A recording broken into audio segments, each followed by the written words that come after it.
When we were, gosh, we must have been 20, we played on the Mike Bullard show. Do you guys remember that show? We were fucking stoked as hell. Yeah, it was, I mean, I think technically that was our first television performance. No, the YTV Achievement Awards.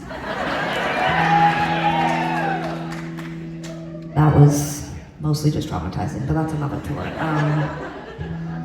But Sarah and I went on Mike Bullard, and there was if I remember this correctly, there was a therapist as a guest. Maybe they were a famous therapist. I can't really remember the details. I haven't thought about it in a long time, but this popped into my head. But, you know, Sarah and I, especially in high stress situations, we resort to a certain kind of banter and we tease each other. It's sort of unspoken between us that we will, like, one of us will play the straight man. We're not straight, but, like, you know what I mean? Like, one of us will play the straight man and the other will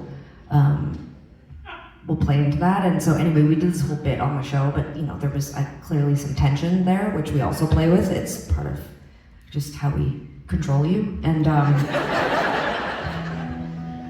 anyway, and I'm fairly certain this happened in the commercial break, but the therapist, I think we might have, like, jokingly been like, do you have any advice for us? And she said, yeah, get your own lives and careers. Like,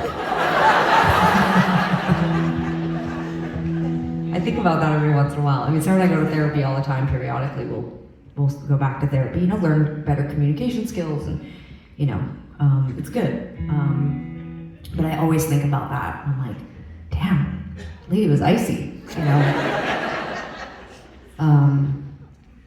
But it is this weird thing, because as much as that is healthy and it's true, individuating and being your own person is important. Like, we really rely on each other. Like, at this point, even when we try to do things separately, it's just, nobody wants that. It kind of like fucks you up, because you're like, it's very existential. On top of the existential crisis we already have as human beings, like, what is my purpose? Why am I here? 42. Yeah, exactly. What happens? I'm in middle age. What's the last? I'm in my second half of my life. You know, like, it just gets real crazy. But then on top of that, I'm like, am I anything without her? You know, will anyone care? If she quits, what do I do? You know, there's these, like, kind of big questions, and it's interesting because I feel like these are kinds of questions that people often ask in other kinds of relationships, you know, like in romantic relationships when they're thinking of breaking up. You know, I haven't done this because I keep all my stuff inside while it's happening, but I imagine, like, you know, a lady drinking a glass of wine with her friends being like, I hate him and I'm gonna leave him, you know, because of this, this, and this. But then inside she's like, who will I be without him? You know? Anyway, this sounds insane, but that's sort of actually kind of what this next song is about. It's, when I was writing If It Was You, I was in a complicated, I didn't know it, but in an open relationship, but I didn't really know. And first one in, last one out.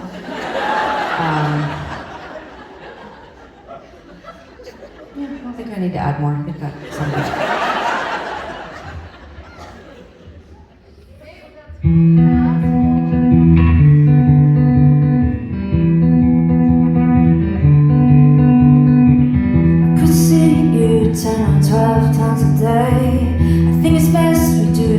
Therapist way.